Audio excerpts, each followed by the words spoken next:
For me, there's nothing worse than when you see a man that is passive. And I think there's so many men in the church today that are suffering passivity and are unaware of it. That's the crazy thing about this passivity in the church, that they're unaware. They know something's wrong. They know something's off. Women certainly do. They know, and they're frustrated. So in this video, this is what we're going to do. I'm actually going to show you how to get out of that, to actually light a fire inside of you. You will not be able to be passive at all, okay? This is going to be good. And the truth is, I've spoken to many pastors. They know that this is rampant in the church. Some of them know it's rampant in them, but are unsure, unclear what to do. Like, they know mentally what to do. They know mentally that, like, they can read what God says, but they still lack that shift on the inside. So we're going to get to that in a minute. But this is if you're a Bible man here, 2 Peter 1:3. His divine power has given us everything required for life. Everything required for life. His divine power. His not no other. His divine power, right, has given us everything that's required. Okay, so that's what we're going to base this off. Okay, you have everything. You have all the power. All right, because maybe if you're confused on how this has happened in the church, because like I got, I was 27 when I first started, 27, 28, when I found out that Christ was Lord.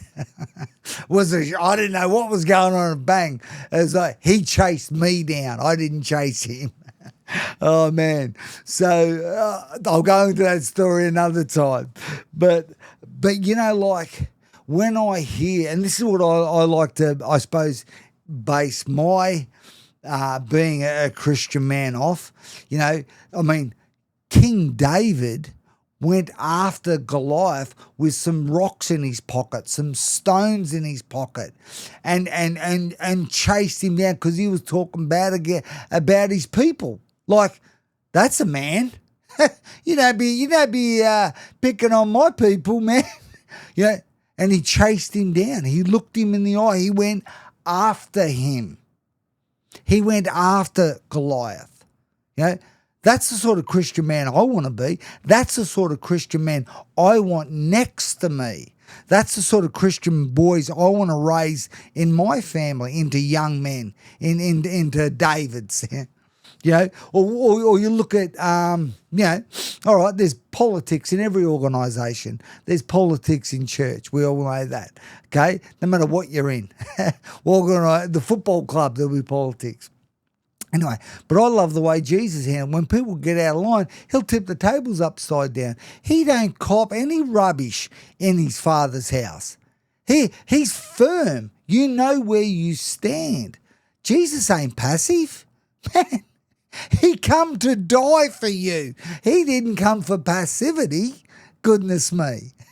What are we modelling ourselves as Christian men, as men who want the best for others? What are we modelling ourselves off? Paul, man, beaten up, lashes, like all those disciples, but particularly Paul, he knows his mission, okay? He's in jail writing letters for the next season, the next mission.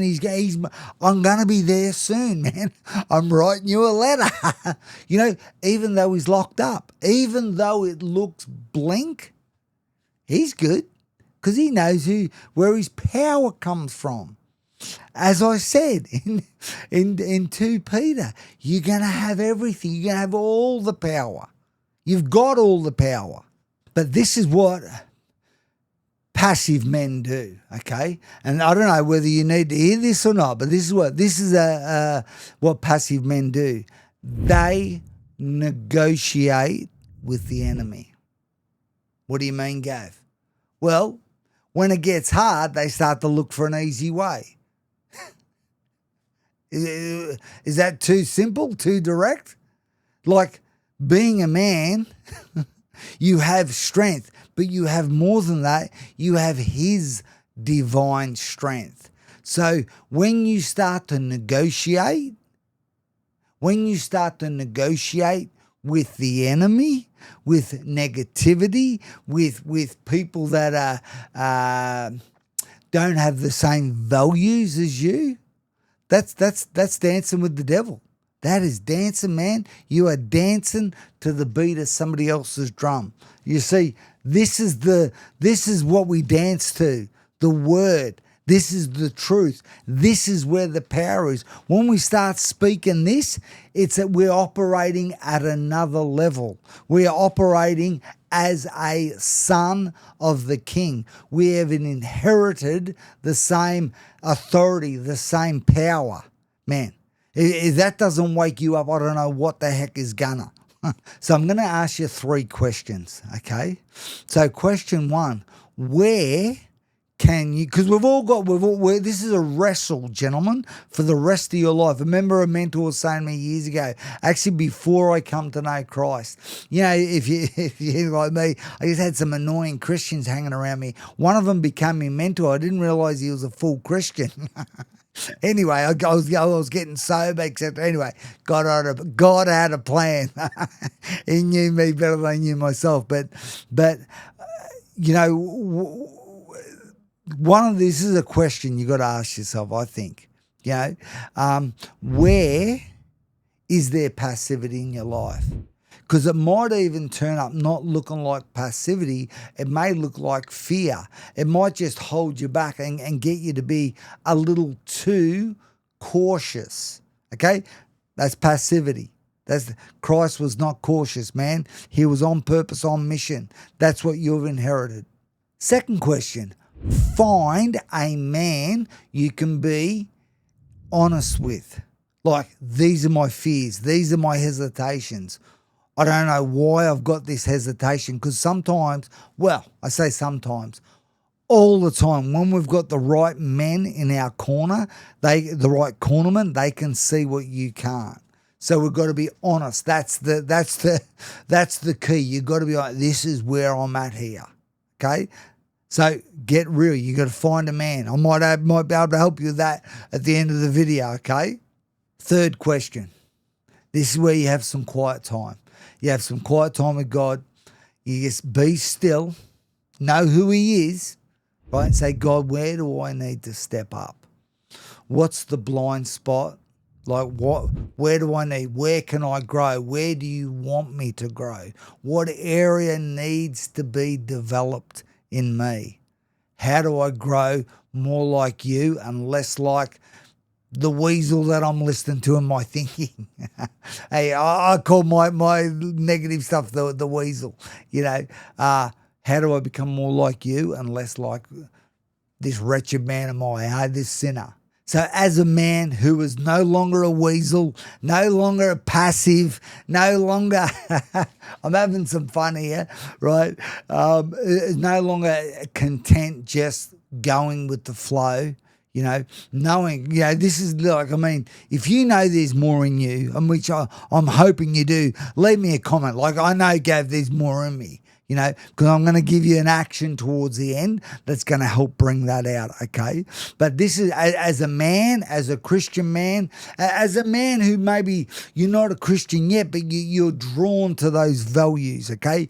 It's inherently in you. You know it's in you. This is something, you know, particularly married men, okay? This is something that, you know, I'm married, 7 children. This is something that I do on a regular basis, which, man, it's the best, okay?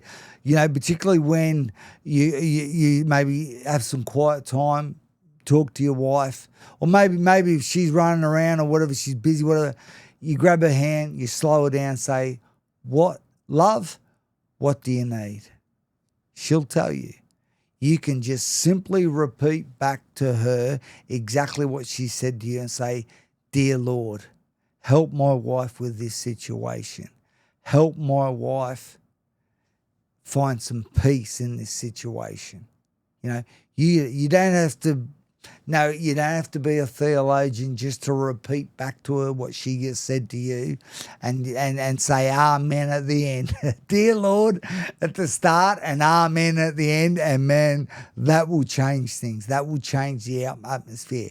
You grab your children, you do a similar thing, You do it in the same way. What do you need? What can I pray for you about?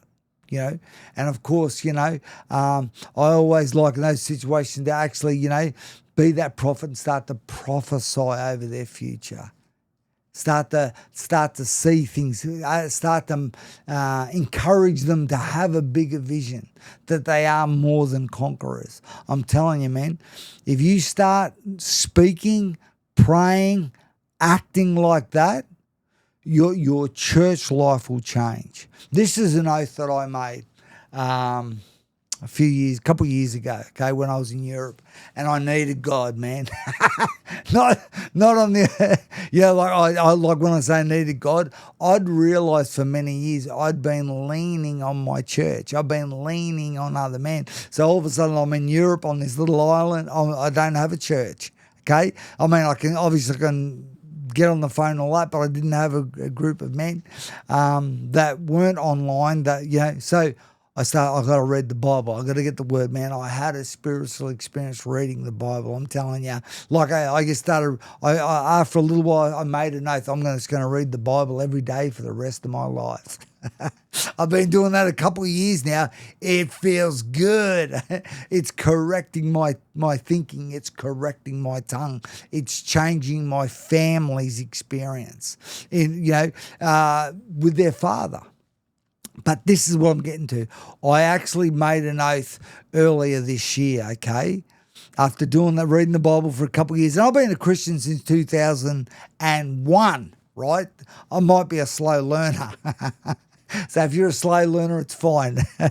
Won't be slower than me. But anyway, I made an oath earlier this year that I'm going to pray for somebody every day for the rest of my life. Every day, man. So gentlemen, what I'm getting to here, you can do things, say things, pray about things, speak, prophesy over things that will actually change your marriage, change the relationship with your children. It will change your church. It will change your business. It will change your friendships, mates friendships that you have with males. It will change. Imagine if you just prayed for your mates every day for the rest of your life, man. You become a sought after mate. I'm having some fun here, but you know what I'm saying, man. I need people praying for me. I'm praying for others. This is something that you can do today. You can initiate today. You can press end and then find somebody and pray for them. Whether it be your family, whether it be a neighbor, somebody. Man, this will change not just their world, it will change your world. And I guarantee you start to get that fire in your belly, right? Because God will speak to you. Man, you will not be a passive man. You will start to become a leader in your industry. You'll start to become a leader in your church. Maybe you're not in church. You'll start to become a leader wherever you go because you'll be prayed up. You'll be fired up. You'll be ready to take on the next thing that God has in store for you. And of course, this is something that I would strongly suggest to you to read and pray. It's what is it? 1 Corinthians 16:13. Here's what it says. Be alert. That means, like some versions say, be on guard. Okay, so that means like a soldier at his post. Okay, but be alert. Stand firm in your faith, be courageous, and be strong. And verse 14 says, and do everything in love. So when it comes to standing firm in your faith, that can be standing firm in your values, standing firm in your oaths that you create, agreements that you live by, standing firm in your faith, the word of God. When it says be courageous, some versions say, they actually say, act like a man. What does acting like a man look like? Well, it says be courageous. Live a life of courage, gentlemen. Do things, tackle things that are uncomfortable, that are hard, that maybe aren't going your way. But remember, when the dream's big enough, when the dream is clear enough, man, the odds don't matter. The challenges get smaller. But you've got to understand, you've got to be on guard. Don't get talked out of your dream. Don't get talked out of your purpose. Okay? Stand firm in your faith. Be courageous and be strong. I've researched that. What does that mean, be strong? Because it was the opposite to what I thought. Okay, me being a boxer, a fighter for 18 years, I guess I thought I knew what being strong was. I was wrong, man. But in this particular where how it reads, being strong means yielding to God, yielding to what God is doing, yielding to the King. That's what being strong means. Actually holding on to your faith despite what the terrain looks like, despite what the TV is selling you, what the rubbish on Instagram or whatever you listen to. Man, this is the truth. When it talks about being strong, you got to hold on to this word. So, and I'm telling you right now, that will change your church. That will change your family. That will change your future. That will change the legacy that is in you, that you have for your children. So as I said earlier, it's all about, you see, you will never do this on your own. You were actually not designed to do this on your own. Nobody did this on their own successfully. So I'm going to get my team to put a link in here, right? Because this is about being accountable. Right? So if you click that link and book a call in, right, it'll either be with me or one of my team. Hopefully I get you, right? Generally what we like to do is ask you 8 questions, okay? 8 questions.